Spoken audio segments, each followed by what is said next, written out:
नमस्कार।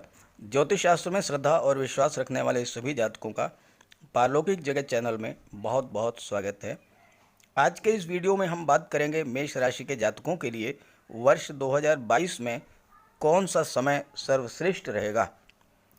काफ़ी दिनों से आप लोग ये जानना चाह रहे थे कि वर्ष 2022 में कौन सा ऐसा समय होगा जब होगी धन की बरसात, प्रॉपर्टी और वाहन खरीदने के लिए कौन सा समय उपयुक्त होगा, नौकरी और विवाह के लिए कौन सा समय श्रेष्ठ है, व्यापार व्यवसाय के लिए कौन सा समय श्रेष्ठ है और कौन सा ऐसा समय है जबकि हमें सावधान रहना होगा। तो आज के इस वीडियो में हम इन्हीं सब बातों पर चर्चा करेंगे विस्तार से। दरअसल होता ये है कि हमारे जीवन पर ग्रहों का बहुत अधिक प्रभाव पड़ता है और कब हमें कौन सा कार्य करना है, अगर ग्रह स्थितियां उस कार्य के अनुकूल रहीं तो बहुत बड़ा लाभ होता है, लेकिन अगर ग्रह स्थितियां अनुकूल नहीं रहीं तो कभी कभी ये होता है कि हम कोई प्रॉपर्टी खरीद लेते हैं लेकिन बाद में उसमें विवाद खड़ा हो जाता है, नौकरी बदलते हैं तो परेशानी बढ़ जाती है, नया व्यापार शुरू करते हैं तो घाटा हो जाता है, शादी ब्याह के रिश्ते बनते बनते बिगड़ जाते हैं या फिर उस स्तर की सफलता नहीं मिलती जितनी अपेक्षा थी। तो इसी उद्देश्य से ये वीडियो अपलोड कर रहा हूँ ताकि आपको ये जानकारी रहे कि आपको किस किस कालखंड में कौन कौन से कार्य करने से अधिकतम लाभ होगा और किन किन कालखंडों में विशेष सावधानी बरतनी है। हालांकि गज केसरी योग के नाम से मैं हर माह की शुभ कालखंडों की जानकारी देता रहता हूँ, लेकिन जीवन में उच्च स्तर की सफलता मिले इसके लिए पहले से प्लानिंग बहुत ज़रूरी है। और अगर आपको जानकारी होगी कि जीवन में कौन सा समय आपके लिए अनुकूल रहेगा और किस समय आप पर संकट के बादल छाने वाले हैं, तो आप उसी के अनुसार भविष्य की प्लानिंग कर पाएंगे और अच्छे समय का अधिकतम लाभ ले पाएंगे और ख़राब समय पर अपनी सुरक्षा करेंगे। तो चलिए इसी बिंदुओं पर बात करते हैं और वीडियो की शुरुआत करते हैं और चर्चा करते हैं कि कौन कौन से महीने आपके लिए श्रेष्ठ रहने वाले हैं। तो ये है मेष राशि के जातकों की कुंडली। आपके लग्न के स्वामी हैं मंगल, जो कि कुंडली के दशम भाव में शुक्र और शनि के साथ महायोग का निर्माण कर रहे हैं। जनवरी और फरवरी का महीना तो बीत चुका है, इसलिए चर्चा शुरू करते हैं मार्च से। मार्च के महीने में आपकी कुंडली में एक अत्यंत श्रेष्ठ योग बन रहा है और वो है मंगल शुक्र शनि महायोग। ये महायोग आपके कुंडली के दशम भाव में बन रहा है, जहाँ से आपके जॉब, कैरियर और प्रोफेशन का विचार किया जाता है और साथ ही साथ पूरे 25 माह के बाद ये महायोग आपकी कुंडली में बन रहा है। अब यहाँ पर देखिए, मंगल मकर राशि में गोचर कर रहे हैं और मकर राशि में उच्च के मंगल होते हैं, साथ ही साथ दशम भाव में गोचर कर रहे हैं तो दशम भाव में मंगल दिग्बली होते हैं। और तीसरी महत्वपूर्ण बात यह है कि यहाँ पर मंगल का गोचर केंद्र के भाव में है, रोचक महापुरुष राजयोग भी बना रहे हैं। और रोचक राजयोग इतना श्रेष्ठ राजयोग होता है कि व्यक्ति को बुलंदियों पर पहुंचा देता है। पहले रोचक राजयोग के बारे में समझ लेते हैं। ये राजयोग व्यक्ति को जीवन में बहुत आगे ले जाता है और उच्च स्तर की सफलता देता है। मंगल हमारी इच्छा शक्ति के कारक हैं और रोचक राजयोग हमारी इच्छा शक्ति को बहुत अधिक प्रबल बना देता है। मंगल हमें बहुत अधिक मेहनती बना देते हैं और साथ ही साथ रोचक राजयोग बहुत अच्छा प्रशासक और बहुत अच्छा मैनेजर बनाता है, राजनीति के क्षेत्र में उच्च स्तर की सफलता प्रदान करता है। और आपको बता दूं कि हमारे यशस्वी प्रधानमंत्री श्री नरेंद्र मोदी जी की कुंडली में भी रोचक राजयोग का निर्माण हुआ है। और ये राजयोग दशम भाव में तो सर्वश्रेष्ठ होता है, क्योंकि एक तो मंगल को दिग्बल प्राप्त होता है और दूसरे कुंडली का यही भाव है जहाँ पर मंगल का गोचर व्यक्ति को मांगलिक नहीं बनाता है। मंगल का गोचर प्रथम भाव, चतुर्थ भाव, सप्तम भाव में अगर हो तो व्यक्ति मांगलिक होता है, लेकिन अगर दशम भाव में है तो व्यक्ति मांगलिक नहीं होता है। दशम भाव में मंगल व्यक्ति को विश्वविख्यात बनाता है। और साथ ही साथ रोचक का अर्थ होता है रुचि। तो मंगल प्रभावित व्यक्ति वो सारे कार्य बहुत अच्छे से करते हैं जिन कार्यों में उनकी रुचि होती है और साथ ही साथ जिन कार्यों की शुरुआत करते हैं उन कार्यों को पूरा करके ही छोड़ते हैं। अब यहाँ पर शनि का गोचर है और शनि कर्म भाव के स्वामी भी हैं और शनि भी केंद्र में गोचर कर रहे हैं, तो शनि शश महापुरुष राजयोग बना रहे हैं। तो इस तरह से मार्च 2022 में आपकी कुंडली के दशम भाव में दो दो राजयोग बन रहे हैं और चूंकि ये दोनों राजयोग कर्म भाव में बन रहे हैं तो आपको कार्य क्षेत्र में बुलंदियों तक पहुंचा देंगे। शश महापुरुष राजयोग इतना श्रेष्ठ राजयोग है कि वह आपको सत्ता, सुख और उच्च पद दिलाने वाला होता है। दशम भाव में शनि और मंगल दोनों ही बेहतरीन रिजल्ट देते हैं और आपके लग्न के स्वामी तो मंगल ही हैं, तो आपके लिए तो और भी श्रेष्ठ फल देंगे। मंगल और शनि की युति जब भी बनती है तो टेक्निकल फील्ड में बहुत अच्छा रिजल्ट मिलता है। शनि शुरू में संघर्ष जरूर कराते हैं, लेकिन बाद में आईएएस, आईपीएस, सिविल सर्विसेज में या शासन प्रशासन में उच्च स्तरीय अधिकारी भी बना देते हैं और राजनीति के क्षेत्र में उच्च स्तर की सफलता दिलाते हैं। दशम भाव में शनि की ये विशेषता है कि आप जो भी बनना चाहेंगे शनि आपको वही बना देंगे। शिक्षक बनना चाहेंगे तो शिक्षक बना देंगे, राजनीति में जाना चाहेंगे तो राजनीति में सफलता देंगे, प्रशासनिक अधिकारी बनना चाहेंगे तो वहाँ पर सफलता मिलेगी, व्यापारी हैं तो व्यापार में उच्च स्तर की सफलता मिलेगी। आपका जो भी जॉब, कैरियर या प्रोफेशन है, जो भी जॉब आपने अपने लिए चुना है उसमें आप बुलंदियों पर रहेंगे और सबसे बड़ी बात कि उसमें आपके पिता का बहुत बड़ा योगदान होगा। शनि की तीसरी दृष्टि पड़ेगी विदेश भाव पर, तो विदेश से आय होगा, विदेश यात्रा का योग बनेगा, विदेश में सेटल हो सकते हैं, उच्च शिक्षा के लिए विदेश जा सकते हैं।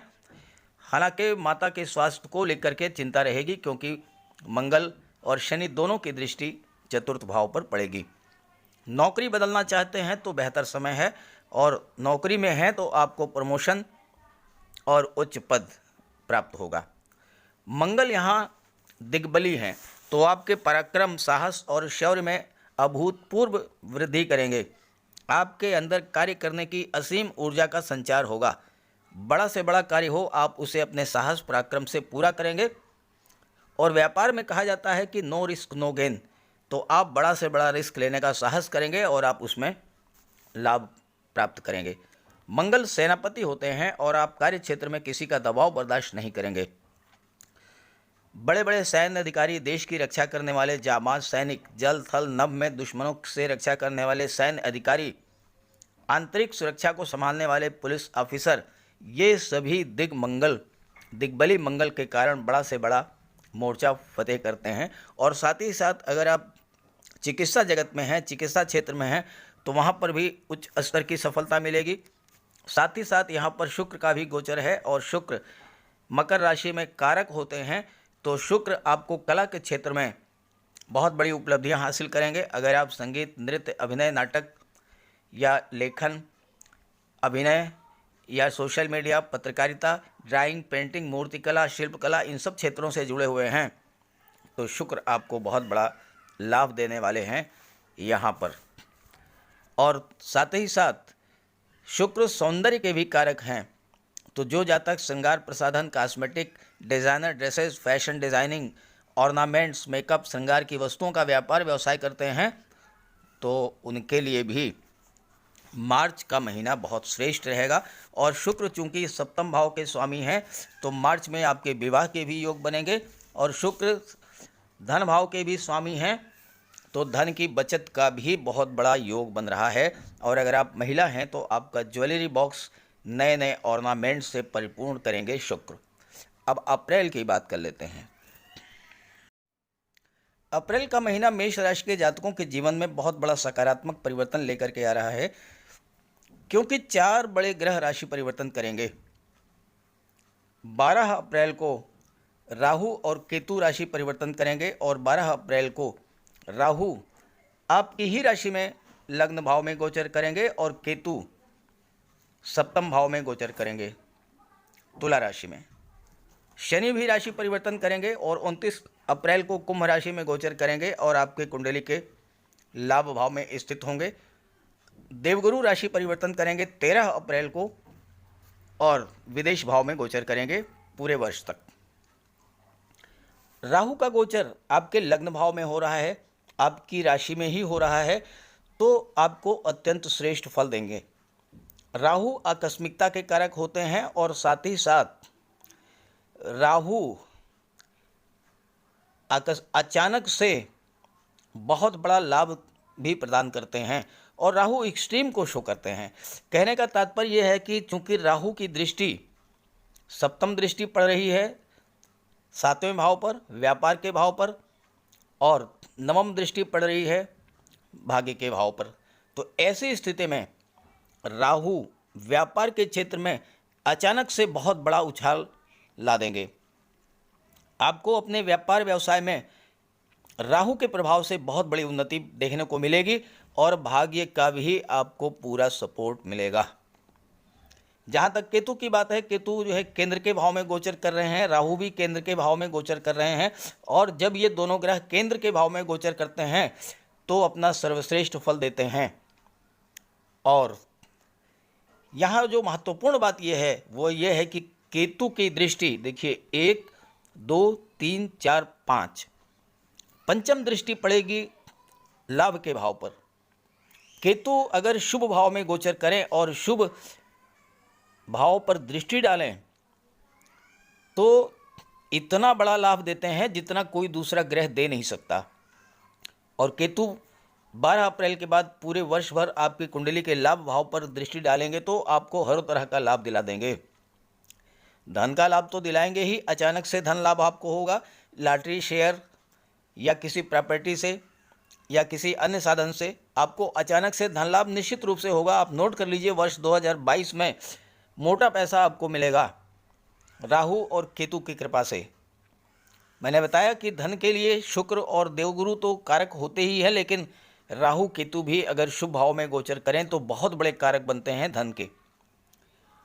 जहाँ तक शनि की बात है, शनि स्वयं जो है लाभ के भाव में गोचर कर रहे हैं और अपनी ही राशि में गोचर कर रहे हैं, तो आपको अत्यंत श्रेष्ठ फल देंगे। और देवगुरु विदेश से आपको धन का लाभ बढ़ाएंगे, आपकी रुचि धर्म कर्म और सत्कर्म में होगी और आपके घर में, आपके परिवार में 13 अप्रैल से पूरे वर्ष भर कोई न कोई धार्मिक मांगलिक आयोजन जरूर होगा। शादी ब्याह का आयोजन हो सकता है, बच्चे का जन्म हो सकता है या अन्य किसी प्रकार का।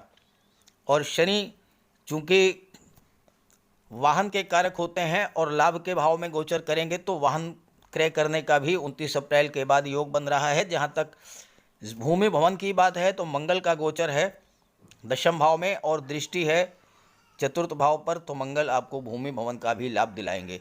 ये तो हुई अप्रैल की बात। अब बात कर लेते हैं बिंदुवार धन के बारे में, नौकरी के बारे में, शिक्षा के बारे में, व्यापार के बारे में, शादी ब्याह के बारे में, प्रॉपर्टी और वाहन के बारे में कि कौन कौन से महीने इन कार्यों के लिए सर्वश्रेष्ठ रहेंगे। आज के भौतिकतावादी युग में सर्वाधिक महत्व धन का है और ज्योतिष शास्त्र में धन का कारक देवगुरु और शुक्र को माना गया है। हालांकि राहु, केतु, मंगल और शनि भी धन प्रदान करते हैं, लेकिन इसके बारे में चर्चा हमने पहले ही कर दी है। बात करते हैं शुक्र की, तो आप डेट नोट कीजिए 31 मार्च से 27 अप्रैल। ये डेट्स आपके लिए बहुत महत्वपूर्ण होंगी क्योंकि इन डेट्स में अगर आप मेहनत से कार्य करेंगे तो आपकी मेहनत से कहीं अधिक मात्रा में आपको धन की प्राप्ति होगी। 31 से 27/4 तक शुक्र का गोचर लाभ के भाव में होगा। यहाँ पर शनि का गोचर 29 अप्रैल को होगा और तब शनि यहाँ पर होंगे और शुक्र 12वें भाव में होंगे। 27/4 तक केवल शुक्र का गोचर यहाँ पर होगा लाभ के भाव में, तो आपको शुक्र हर तरह का लाभ प्रदान करेंगे। धन का लाभ, संतान का लाभ, शिक्षा, मान सम्मान, पद और प्रतिष्ठा का लाभ, और साथ ही साथ केतु की जब दृष्टि पड़ेगी तो अचानक धन लाभ का भी योग बनेगा। 27/4 को शुक्र राशि परिवर्तन करेंगे और 23/5 तक मीन राशि में गोचर करेंगे और विदेश भाव में गोचर करेंगे। शुक्र मीन राशि में उच्च के होते हैं। पॉइंट नोट कीजिएगा, शुक्र मीन राशि में उच्च के होते हैं, तो उच्च के शुक्र विदेश भाव में गोचर करेंगे। विदेश से आपको धन का लाभ होगा। एक्सपोर्ट इंपोर्ट का व्यापार व्यवसाय है, वहाँ पर आपको लाभ होगा। और शुक्र आपको विदेश से प्रचुर मात्रा में धन लाभ कराएंगे।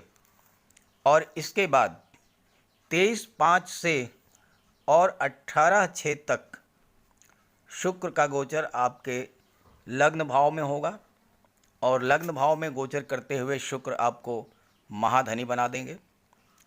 दूसरी बात एक और बहुत महत्वपूर्ण है कि जब शुक्र का गोचर लाभ भाव में होगा कुंभ राशि में 31/3 से 27/4, इस गोचर काल में महाधनी योग बनेगा। ज्योतिष शास्त्र का सिद्धांत है कि अगर लाभ भाव का स्वामी धन भाव में गोचर करे या धन भाव का स्वामी लाभ भाव में गोचर करे तो महाधनी योग बनेगा। 31/3 से 27/4 तक शुक्र का गोचर लाभ के भाव में होगा और शुक्र धन भाव के स्वामी होंगे। ऐसे में महाधनी योग बनेगा। और महाधनी योग शुक्र के द्वारा बनाया जा रहा है, तो आपको धन की कमी कहीं से कहीं नहीं होगी। प्रचुर मात्रा में धन भी प्राप्त होगा और धन का संचय भी होगा। 23/5 से 18/6 आपके लग्न में गोचर करेंगे, यहाँ पर भी आपको धन प्रदान करेंगे। और इसके बाद 18/6 से 13/7 इस गोचर काल में शुक्र आपके कुंडली के द्वितीय भाव धन भाव में गोचर करेंगे, स्वराशि में गोचर करेंगे, वृषभ राशि में यहाँ पर धन का संचय करा देंगे। शेयर में, गोल्ड में, प्रॉपर्टी में आपका निवेश बढ़ेगा। महिला हैं तो आपका ज्वेलरी बॉक्स फुलफिल होगा। सोना चांदी हीरे जवाहरात मोती माणिक के आभूषणों से आपका ज्वेलरी बॉक्स भरा रहेगा। ये होती है शुक्र की महिमा।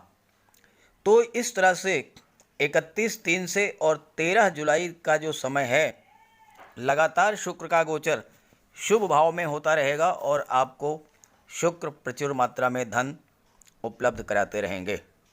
इसके बाद आप अगली डेट नोट कीजिए,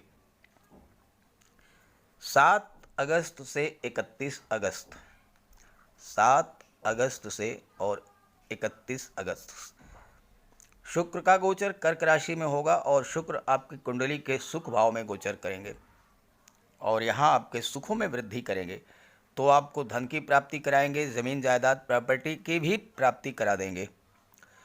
इसके बाद 21/8 को शुक्र फिर राशि परिवर्तन करेंगे और राशि परिवर्तन करके 24/9 तक कुंडली के पंचम भाव में गोचर करेंगे, सिंह राशि में। और पंचम भाव में गोचर करते हुए शुक्र की दृष्टि फिर एक बार लाभ के भाव पर पड़ेगी और आपको प्रचुर मात्रा में धन का लाभ करा देंगे।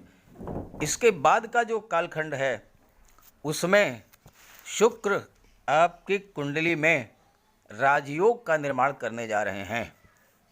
18 अक्टूबर से और 11 नवंबर शुक्र का गोचर तुला राशि में होगा। शुक्र यानी विनस तुला राशि शुक्र की स्वराशि है, केंद्र के भाव में गोचर करेंगे। तो यहाँ मालव्य राजयोग बनेगा जो कि धन की दृष्टि से और विवाह की दृष्टि से अत्यंत श्रेष्ठ योग है। और 18-10 से 11 नवंबर तक आपके जीवन में धन की बरसात होगी शुक्र के द्वारा। और चूंकि यहाँ केतु भी हैं इसलिए आकस्मिक रूप से भी धन का लाभ होगा। धन के एक प्रमुख कारक होते हैं मंगल। हालांकि मंगल जो धन प्रदान करते हैं वो प्रॉपर्टी के रूप में प्रदान करते हैं, ज़मीन जायदाद मकान प्लाट या फ्लैट के रूप में। और यहाँ पर मंगल 26 फरवरी से 7 अप्रैल डेट आप नोट कीजिए, 26 फरवरी से 7 अप्रैल मंगल का गोचर मकर राशि में है और दशम भाव में मंगल गोचर कर रहे हैं। मंगल की दृष्टि पड़ेगी चतुर्थ भाव पर, सुख भाव पर। तो मंगल आपको भूमि, भवन, प्रॉपर्टी, जायदाद ये सब दिलाएंगे। इसके बाद मंगल राशि परिवर्तन करेंगे और 7/4 से लेकर के और 17/5 तक मंगल का गोचर आपके कुंडली के लाभ भाव में होगा। और यहाँ पर मंगल एक बार फिर से आपको धन का लाभ, प्रॉपर्टी का लाभ, हर तरह का लाभ दिलाने वाले होंगे। इसके बाद अगली डेट नोट कीजिए, 27/6 से और 10/8, 27 जून से 10 अगस्त का जो कालखंड होगा, इसमें मंगल का गोचर आपके लग्न भाव में होगा। मंगल स्वराशि में गोचर करेंगे, केंद्र के भाव में गोचर करेंगे और यहाँ पर रोचक महापुरुष राजयोग का निर्माण करेंगे। तो हर दृष्टि से ये राजयोग आपके लिए श्रेष्ठ फल देने वाला होगा। और इसके बाद 10/8 को मंगल फिर राशि परिवर्तन करेंगे और 16 अक्टूबर तक मंगल का गोचर वृषभ राशि में होगा, आपकी कुंडली के धन भाव में। और यहाँ भी मंगल आपको प्रचुर मात्रा में धन, प्रॉपर्टी, प्लाट, ज़मीन ये सब दिला देंगे। इसके बाद मंगल 16 अक्टूबर को मिथुन राशि में जाएंगे और एक बार फिर से वक्री अवस्था में राशि परिवर्तन करेंगे और फिर से धन भाव में ही आ जाएंगे। 13 नवंबर से लेकर के और पूरे दिसंबर लास्ट तक मंगल का गोचर वृषभ राशि में ही होगा, धन के भाव में, और आपको ज़मीन, जायदाद, प्रॉपर्टी का लाभ दिलाएंगे। अब बात करते हैं नौकरी के बारे में। जहाँ तक सरकारी नौकरी की बात है, शासन प्रशासन, राजनीति, विदेश सेवा, न्यायिक सेवा या अन्य प्रशासनिक पदों पर सरकारी नौकरी के जो प्रबल कारक हैं वह हैं सूर्य और बुध। हालांकि अगर आप सैन्य क्षेत्र में जॉब की तलाश कर रहे हैं, मेडिकल क्षेत्र में नौकरी चाहते हैं, गेम्स और स्पोर्ट्स के क्षेत्र में या इंजीनियरिंग के क्षेत्र में नौकरी चाहते हैं, तो उसके कारक होते हैं मंगल। तो सूर्य की बात करें, आप नोट डेट्स लिखते जाइए। अगर आप कॉम्पिटिटिव एग्ज़ाम्स की तैयारी कर रहे हैं या नौकरी की तलाश में हैं, तो जो डेट्स मैं बता रहा हूँ, इस डेट्स में किया गया प्रयास आपका फलीभूत होगा। 15 मार्च से और 14 अप्रैल, 15/3 से और 14 अप्रैल, इस कालखंड में सूर्य का गोचर मीन राशि में होगा और यहाँ पर देवगुरु के साथ सूर्य की युति बनेगी और ऐसी स्थिति में सूर्य और देवगुरु मिलकर के आपको सरकारी जॉब दिलाने के क्षेत्र में लाभ पहुंचाएंगे। और 14/4 से 15/5 का जो गोचर काल है सूर्य का, ये अत्यंत श्रेष्ठ रहेगा क्योंकि सूर्य का गोचर मेष राशि में होगा। मेष राशि में सूर्य उच्च के होते हैं और केंद्र के भाव में गोचर कर रहे हैं, तो सरकारी नौकरी प्राप्त करने का प्रबल योग बनता है। और साथ ही साथ 8 अप्रैल को बुध भी मेष राशि में गोचर करेंगे। मेष राशि में सूर्य और बुध का बुधादित्य राजयोग बनेगा, जो कि सरकारी नौकरी का प्रबल कारक है। ये तो स्थिति हुई 15 मार्च से और 15 मई तक की। अगली डेट है 16 जुलाई से 17 अगस्त, 16/7 से 17 अगस्त। सूर्य का गोचर कर्क राशि में होगा, सुख भाव में, और सूर्य की दृष्टि पड़ेगी दशम भाव पर, जहां पर सूर्य दिग्बली होते हैं और दशम भाव से आपके जॉब, कैरियर और प्रोफेशन का विचार किया जाता है। और 17 जुलाई को बुध भी चतुर्थ भाव में ही गोचर करेंगे। यहाँ एक बार फिर से बुधादित्य राजयोग बनेगा, जो कि आपको सरकारी नौकरी की ओर ले जाएगा। इसके बाद 17/8 को सूर्य फिर राशि परिवर्तन करेंगे और 17/9 तक आपकी कुंडली के पंचम भाव में गोचर करेंगे, सिंह राशि में। सिंह राशि सूर्य की खुद की राशि है। स्वराशि में गोचर करते हुए सूर्य आपके लिए सरकारी नौकरी के द्वार खोलेंगे। और 1 अगस्त से बुध भी यहाँ पर गोचर करेंगे, तो यहाँ भी बुधादित्य राजयोग बनेगा। तो 16/7 से 17/9 का समय जो है, ये भी बहुत श्रेष्ठ लाभ देने वाला है। और इसके बाद अगला जो समय है वह है 16 दिसंबर को सूर्य का गोचर भाग्य भाव में होगा और बुध भी 5 दिसंबर को भाग्य भाव में गोचर करेंगे। यहाँ भी बुधादित्य राजयोग बनेगा और भाग्य के सपोर्ट से आपको सरकारी नौकरी की प्राप्ति होगी। सरकारी नौकरी के प्रबल कारक होते हैं मंगल। अगर आप रक्षा क्षेत्र में देश की रक्षा करने के लिए या आंतरिक सुरक्षा के लिए पुलिस विभाग में या देशवासियों के स्वास्थ्य की सुरक्षा के लिए चिकित्सा विभाग में नौकरी करना चाहते हैं तो मंगल का गोचर आपके लिए बहुत ही हेल्पफुल होगा, बहुत ही लाभप्रद होगा। डेट्स नोट कीजिए। 26 फरवरी से 7 अप्रैल 26 फरवरी से 7 अप्रैल मंगल का गोचर आपके कुंडली के दशम भाव में है और यहाँ पर मंगल उच्च के हैं, केंद्र के भाव में गोचर कर रहे हैं और साथ ही साथ रोचक महापुरुष राजयोग बना रहे हैं। तो अगर आप सैन्य क्षेत्र या पुलिस विभाग में, चिकित्सा विभाग में नौकरी चाहते हैं तो ये योग आपके लिए बहुत ही हेल्पफुल होगा। इसके बाद 7/4 को मंगल राशि परिवर्तन करेंगे और 17/5 तक मंगल लाभ के भाव में रहेंगे और यहाँ पर मंगल आपको हर तरह का लाभ देंगे। और चूंकि मंगल की दृष्टि पंचम भाव पर पड़ेगी जहाँ से संतान और शिक्षा का विचार किया जाता है तो सरकारी नौकरी का यहाँ भी प्रबल योग बनता है। और अगली डेट है 27 जून से और 10 अगस्त। 27 जून से 10 अगस्त तक मंगल का गोचर आपके लग्न भाव में होगा, मेष राशि में होगा और मेष राशि में मंगल की स्वराशि है, साथ ही साथ केंद्र के भाव में गोचर कर रहे हैं।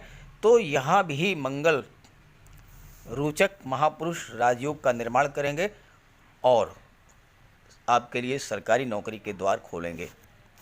इसके बाद 10/8 से 16/10 तक मंगल का गोचर आपकी कुंडली के धन भाव में होगा और यहाँ भी मंगल अत्यंत श्रेष्ठ स्थिति में होंगे तो यहाँ भी सरकारी नौकरी का योग बनेगा। और फिर 13/11 से और पूरे वर्ष भर दिसंबर लास्ट तक मंगल का गोचर धन भाव में होगा। यहाँ भी सरकारी नौकरी का योग सैन्य क्षेत्र में, चिकित्सा क्षेत्र में या पुलिस विभाग में बनेगा। अब आइए विवाह के बारे में बात करते हैं। क्योंकि व्यक्ति के पास जब धन होता है, जब नौकरी होती है, जब वो अपने हाथ पैर पे खड़ा होता है तो उसके बाद फिर विवाह की बात आती है। तो विवाह के लिए शुभ कालखंड कौन कौन से हैं इस पे चर्चा कर लेते हैं। 31 मार्च तक शुक्र का गोचर दशम भाव में है। शुक्र की दृष्टि सुख भाव पर पड़ेगी, सुखों में वृद्धि करेंगे तो विवाह का योग होगा क्योंकि विवाह से सुख प्राप्त होता है। इसके बाद अगली डेट नोट कीजिए। 31/3 से और 27 अप्रैल शुक्र का गोचर कुंभ राशि में होगा। शुक्र लाभ के भाव में गोचर करेंगे और यहाँ पर आपको हर तरह का लाभ प्रदान करेंगे तो यह भी विवाह का प्रबल योग बनता है। और 27/4 से 23/5 तक शुक्र का गोचर मीन राशि में होगा। शुक्र मीन राशि में उच्च के होते हैं, साथ ही साथ 12वें भाव में अति विशिष्ट कारक होते हैं तो यहाँ भी विवाह का प्रबल योग बनेगा। और इसके बाद 23/5 से और 18/6 तक मेष राशि में गोचर करेंगे और लग्न भाव में गोचर करते हुए शुक्र की दृष्टि पड़ेगी सप्तम भाव पर जहाँ से विवाह का निर्धारण किया जाता है तो यहाँ भी विवाह का योग बनेगा। और इसके बाद 18/6 से 13 जुलाई तक शुक्र का गोचर वृषभ राशि में होगा। वृषभ राशि शुक्र की स्वराशि है तो यहाँ भी विवाह का प्रबल योग बनेगा। तो इस तरह से 13 जुलाई तक, मार्च से लेकर के 13 जुलाई तक विवाह का प्रबल योग बन रहा है। इसके बाद अगला कालखंड जो है वो है 7 अगस्त से और 31 अगस्त। शुक्र का गोचर कर्क राशि में होगा, सुख भाव में गोचर करेंगे और यहाँ भी शुक्र विवाह का योग बनाएंगे। और इसके बाद जो अगली डेट है वह है 18 अक्टूबर से लेकर के और 11 नवंबर तक। शुक्र का गोचर कुंडली के सप्तम भाव में होगा, तुला राशि में। यहाँ शुक्र मालव्य राजयोग का भी निर्माण करेंगे और यहाँ विवाह का प्रबल योग बनेगा। 18-10 से 11-11 और 7 अगस्त से 31 अगस्त, ये डेट्स बहुत ही महत्वपूर्ण हैं और यहाँ पर विवाह के सर्वश्रेष्ठ और सर्वोत्तम योग बनेंगे। अब बात करते हैं व्यापार, प्रॉपर्टी और वाहन के बारे में। ज्योतिष शास्त्र में व्यापार का कारक बुध को माना जाता है और बुध अपना सर्वश्रेष्ठ प्रदर्शन तब करते हैं जब वो स्वराशि मिथुन राशि में गोचर करते हैं या अपनी उच्च की राशि कन्या राशि में गोचर करते हैं। और 21 अगस्त से 26 अक्टूबर व्यापार की दृष्टि से सर्वश्रेष्ठ कालखंड रहेगा, क्योंकि बुध का गोचर कन्या राशि में होगा। भले ही छठे भाव में गोचर कर रहे हों बुध, लेकिन यहाँ पर बुध आपको व्यापार के सिलसिले में बहुत ही श्रेष्ठ लाभ देने वाले होंगे। आप नया व्यापार व्यवसाय शुरू कर सकते हैं, व्यापार में कोई परिवर्तन कर सकते हैं, व्यापार में पूंजी निवेश कर सकते हैं या इस तरह का कोई भी कार्य आपके व्यापार को बुलंदियों पर ले जाने वाला होगा। जहाँ तक वाहन की बात है, वाहन के कारक शनिदेव को माना जाता है और शनिदेव राशि परिवर्तन करेंगे 29 अप्रैल को।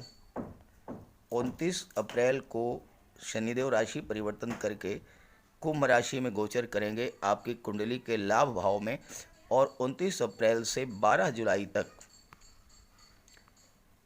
कुंभ राशि में गोचर करेंगे। लाभ के भाव में तो हर तरह का लाभ देंगे और आपको वाहन का भी लाभ प्रदान करेंगे। खास करके अगर आप 4 व्हीलर खरीदना चाहते हैं तो आपके लिए अति सुंदर योग बनेगा। जहाँ तक प्रॉपर्टी की बात है, इसके कारक मंगल को माना जाता है और मंगल 7 अप्रैल से और 15 मई तक कुंभ राशि में गोचर करेंगे एकादश भाव यानी लाभ के भाव में, और यहाँ से आपको ज़मीन जायदाद प्रॉपर्टी का बहुत बड़ा लाभ देने वाले होंगे। साथ ही साथ मंगल 10 अगस्त से और 16 अक्टूबर तक धन भाव में गोचर करेंगे, जहाँ से धन के संचय का विचार किया जाता है। तो इस गोचर काल में आप धन का संचय करेंगे और ये धन का संचय प्रॉपर्टी के रूप में होगा। आप कोई ज़मीन या मकान या फिर कोई प्लाट या कोई फ्लैट, ये आप इस गोचर काल में खरीद सकते हैं। तो इस तरह से मैंने इस वीडियो में धन, नौकरी, व्यापार, विवाह, इन सब के बारे में चर्चा कर ली है। अब हम बात कर लेते हैं सावधानियों के बारे में। तो जब कोई ग्रह अपनी नीच की राशि में होता है तो उस समय विशेष सावधानी बरतनी होती है। और सूर्य का गोचर 17 अक्टूबर से और 16-11 इस कालखंड में तुला राशि में गोचर होगा, आपकी कुंडली के सप्तम भाव में गोचर करेंगे। तो यहाँ पर आपको विशेष सावधानी बरतनी होगी, क्योंकि तुला राशि में सूर्य के नीच के होने की वजह से आपके परिवार में तनाव की स्थितियाँ बन सकती हैं, लव रिलेशंस में गलतफहमी बन सकती है, बिजनेस पार्टनर के साथ किसी तरह की तनाव की स्थिति बन सकती है और साथ ही साथ व्यापार में भी उतार चढ़ाव देखने को मिलेगा। और इसके अलावा नेत्र कष्ट या त्वचा जन्य रोगों से भी आपको सावधान रहना होगा। तो 17:10 से 16:11 विशेष सावधानी बरतें और इसके लिए सूर्य का उपाय कर लें। सूर्य देव की आराधना करें, सूर्य को अर्घ्य दें, आदित्य हृदय स्तोत्र का पाठ करें, गायत्री मंत्र का पाठ करें। तांबे के लोटे में जल, अक्षत, लाल पुष्प, रोली और चंदन डाल करके प्रातःकाल सूर्य को अर्घ्य दीजिए। पिता का सम्मान कीजिए, पिता की सेवा कीजिए, उनका आशीर्वाद प्राप्त कीजिए। अगर आप ये सब करेंगे तो सूर्य का कोई अशुभ प्रभाव आप पर नहीं पड़ेगा। तो ये जानकारी अगर आपको अच्छी लगी हो तो अपने साथियों, अपने मित्रों को ज़रूर शेयर कीजिएगा। साथ ही साथ जो कालखंड मैंने बताए हैं, इन कालखंडों में जैसा मैंने बताया है उसी के अनुसार अगर आप कार्य की शुरुआत करते हैं तो निश्चित रूप से आप देखिएगा आपको बहुत बड़ा लाभ भी होगा। तो सभी ग्रहों की कृपा दृष्टि आप पर बनी रहे, इसी भावना के साथ आप सभी का बहुत बहुत धन्यवाद। नमस्कार।